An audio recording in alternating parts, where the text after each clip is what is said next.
Good evening. You have written the list. You have said the affirmations. You have visualized the life you want. And still, nothing has arrived. Tonight, I am going to show you exactly why. It is because you are placing an order and leaving the details blank.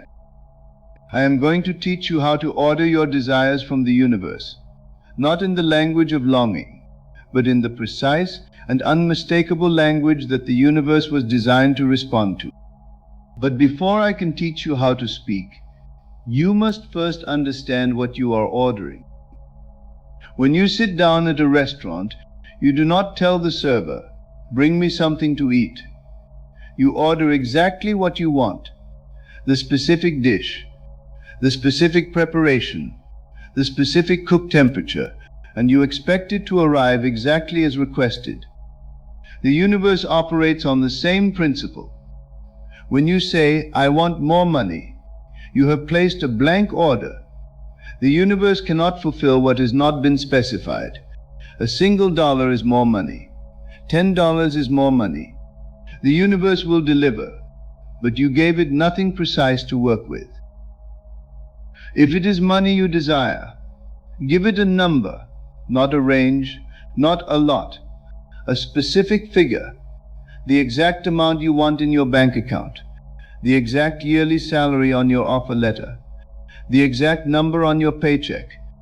Write it in consciousness as clearly as you would write it on a contract, because that is exactly what it is.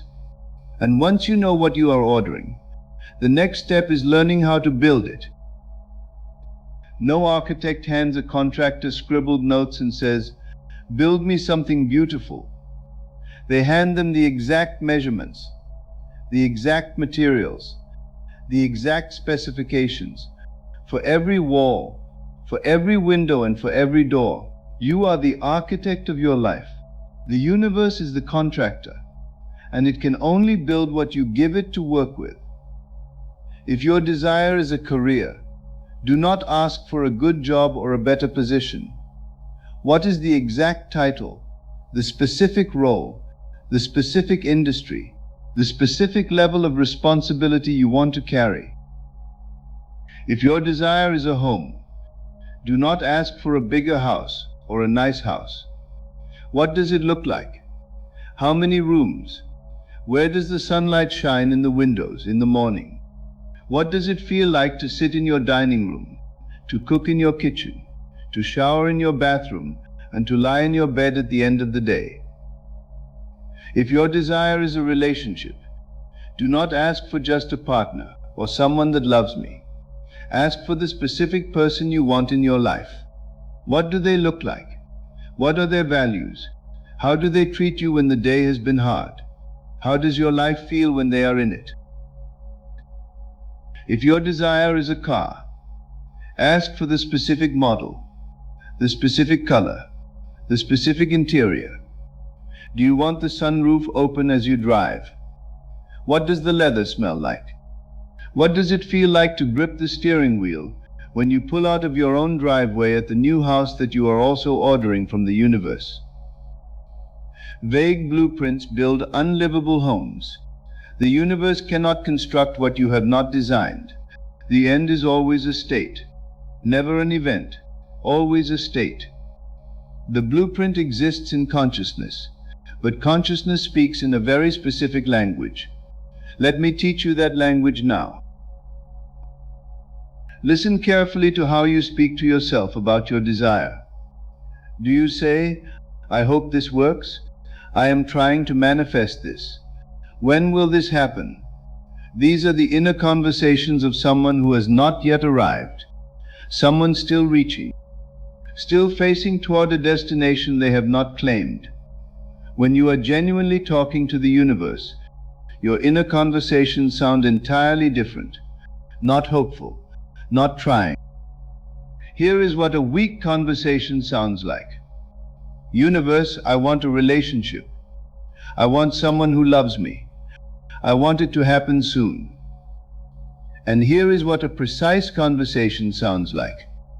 "I am in a loving, committed relationship.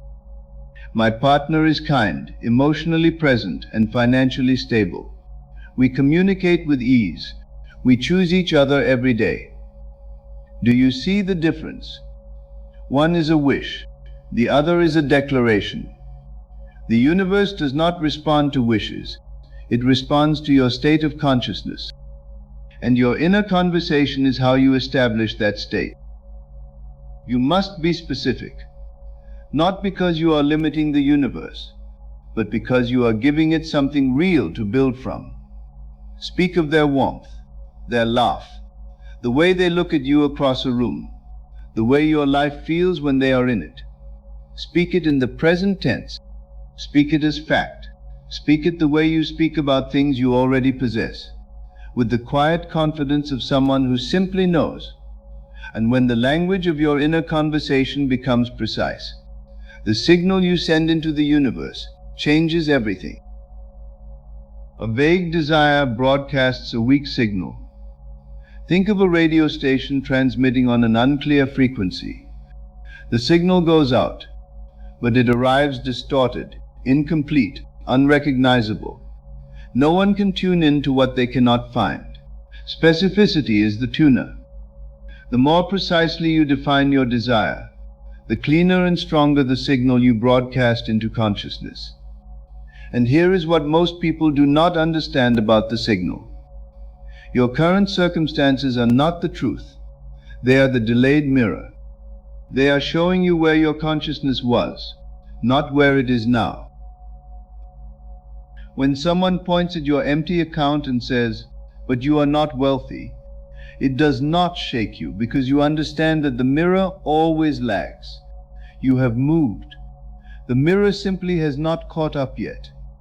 You do not stop smiling because a delayed mirror still shows a frown. You hold the smile, knowing the reflection must eventually match. Hold the frequency. Hold the specificity. Hold the precise, clear, unmistakable signal of what you have already claimed in consciousness. And the universe has no option but to reflect it back. So, tonight before you sleep, choose one desire. Make it specific. Give it a number, a title, a face, a location, a salary, a name. Speak it in the present tense. Speak it as done. Fall asleep inside it, not hoping for it. Living inside it with the quiet familiarity of someone who has had it long enough for it to simply be who they are.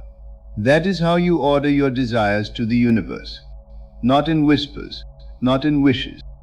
In the precise, settled, unshakable language of someone who already knows.